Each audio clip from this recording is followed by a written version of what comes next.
ជំរាបសួរលោកគ្រូនិងមិត្តរួមថ្នាក់ទាំងអស់គ្នាថ្ងៃនេះដែលខ្ញុំមកធ្វើបទបង្ហាញអំពីសំណួរតេស្តនៃការនៃកម្មវិធីអន្តរជាតិស្ដីពីការរំពាត់តម្លៃលទ្ធផលសិក្សារបស់សិស្ស PISA ចូលដល់មាតិកាគឺមាន7ក្នុងនោះមានរង្វាន់តម្លៃអក្ខរកម្មអំណានហើយអន្តរកម្មគណិតវិទ្យាអន្តរកម្មវិទ្យាសាស្ត្រគំរូសំណួរតេស្តអំណាននិងគំរូសំណួរតេស្តគណិតវិទ្យាគំរូសំណួរតេស្តវិទ្យាសាស្ត្រហើយរង្វាន់តម្លៃហ្នឹងគឺសង្កត់ធ្ងន់លើសមត្ថភាពរបស់សិស្សក្នុងការអនុវត្តចំណេះដឹងនិងជំនាញរបស់ខ្លួនក្នុងជីវិតជាក់ស្ដែងឧទាហរណ៍ដូចជាសមត្ថភាពក្នុងការវិភាគ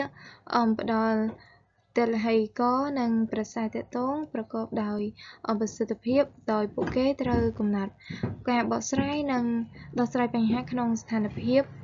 ផ្សេងៗហើយចូលដល់អន្តរកម្មអំណានហ្នឹងគឺជា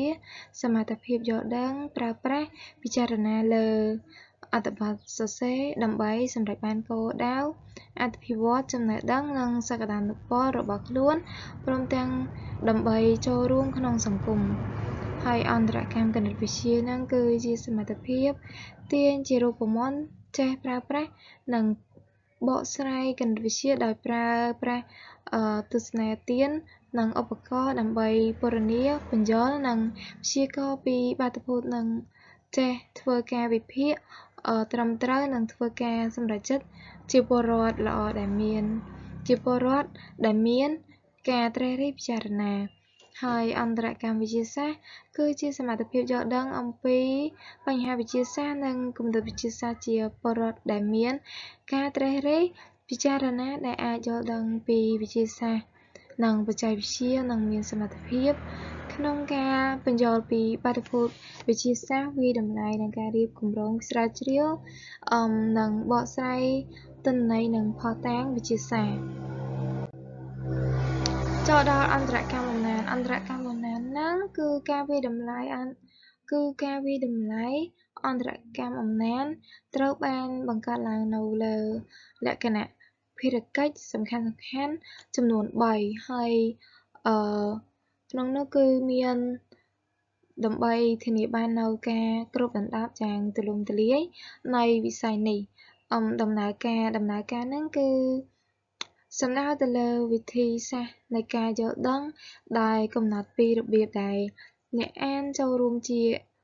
មួយអត្ថបទហើយអត្ថបទដែលសំដៅទៅលើជួរនៃសម្ភារៈដែលត្រូវបានអានហើយស្ថានភាពហ្នឹងគឺសំដៅទៅលើជួរដែលបរិបត្តិទូលំទូលាយឬគោលបំណងដែលការអានកើតឡើងហើយចូលដល់ប្រភេទនៃដំណើរការហ្នឹងគឺចូលប្រើនិងទាញយករួមបញ្ចូលនិងបកស្រាយហើយឆ្លុះបញ្ចាំងនិងវាយតម្លៃចំណាត់ថ្នាក់អត្ថបទសំខាន់គឺមធ្យោបាយហ្នឹងគឺមានបោះពុម្ពនិង Digital ហើយបរិស្ថានមានអ្នកនិពន្ធនិងផ្អែកលើសារហើយទម្រង់អត្ថបទគឺបន្តនិងមិនបន្តលាយនិងច្រើនហើយប្រភេទអត្ថបទការពិពណ៌នាការនិទានរឿងការពន្យល់ការជជែកវែកញែកហើយនិងការណែនាំនិងបប្រតិបត្តិការគឺប្រភេទនៃស្ថានភាពគឺផ្ទាល់ខ្លួនសាធារណៈអប់រំនិងការងារហើយអក្ខរកម្មគណិតវិទ្យាហ្នឹងគឺនិយមន័យនៃអន្តរកម្មគណិតវិទ្យាគឺអាចត្រូវបានវិភាគដោយផ្អែកលើទិដ្ឋភាព3ដែលទាក់ទងគ្នាដំណើរការគណិតវិទ្យាដែលពិពណ៌នាអំពីអ្វីដែលបុគ្គលធ្វើដើម្បីភ្ជាប់បរិបទនៃបញ្ហាជាមួយគណិតវិទ្យាហើយដូច្នេះគឺដោះស្រាយបញ្ហានិងសមត្ថភាពដែលជាមូលដ្ឋានគ្រឹះនៃដំណើរការទាំងនោះហើយខ្លឹមសារគណិតវិទ្យាហ្នឹងដែលត្រូវបានកំណត់គោលដៅសម្រាប់ប្រើប្រាស់ក្នុងធាតុវាយតម្លៃបរិបទដែលធាតុវាយតម្លៃស្ថិតនៅហើយអក្ខរកម្មវិទ្យាសាស្ត្រ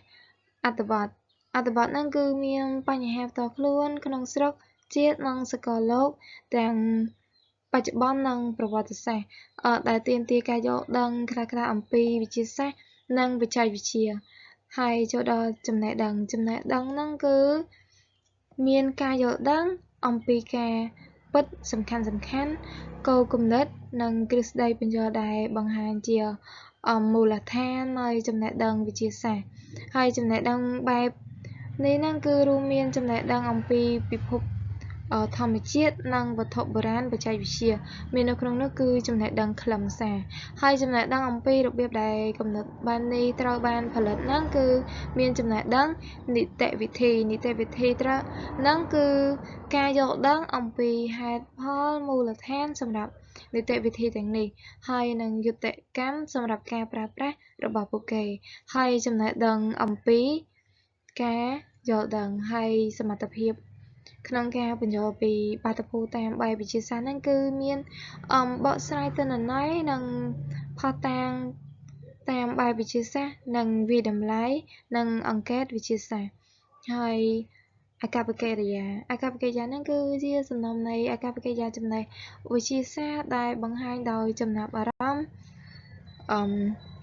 លើវិទ្យាសាស្ត្រនិងបច្ចេកវិទ្យាវិទ្យាសាស្ត្រចំពោះការស៊ើបអង្កេតនៅកន្លែងដែលសមស្របនឹងការយល់ដឹងនិងការយល់ដឹងអំពីបរិបទចូលដល់គំរូសំណួរតេស្តអំណានគំរូសំណួរតេស្តអំណានហ្នឹងគឺជាគំរូសំណួរតេស្តអំណានគឺជាឯកសារកម្រងសំណួរគំរូទម្រង់បិទឬក៏បើកហើយដែលប្រើសម្រាប់វាយតម្លៃសមត្ថភាពយល់ដឹងហើយការវិភាគនិងការទាញសេចក្តីសន្និដ្ឋានពីអត្ថបទរបស់អ្នកសិក្សាហើយគំរូទាំងនេះច្រើនអនុវត្តលើជំនាញអានគឺដើម្បីវាស់ស្ទង់កម្រិតយល់ដឹងជាពិសេសក្នុងកម្មវិធីសិក្សាសម្រាប់បឋមសិក្សាហើយគំរូសំណួរតេស្តគណិតវិទ្យាហ្នឹងគឺជាឯកសារណែនាំឬសំណុំលំហាត់គំរូដែលរៀបចំឡើងតាមកម្មវិធីសិក្សាលម្អិតនិងកម្រិតប្លូមហើយដើម្បីវាយតម្លៃចំណេះដឹងលទ្ធផលសិក្សានិងសមត្ថភាពក្នុងការដោះស្រាយបញ្ហាគណិតវិទ្យារបស់សិស្សដូចជាការបូកលេខឬក៏វាជួយគ្រូបន្ទុកថ្នាក់ហ្នឹងការតម្រង់ទិសបង្រៀននិងសិស្សក្នុងការត្រៀមប្រឡង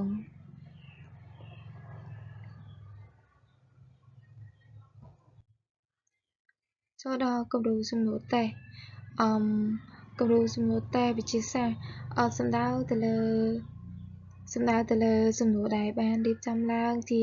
លក្ខណៈស្តង់ដារដើម្បីតេស្តកម្រិតការយល់ដឹង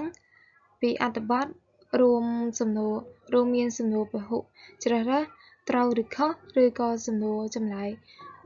ខ្លីវែង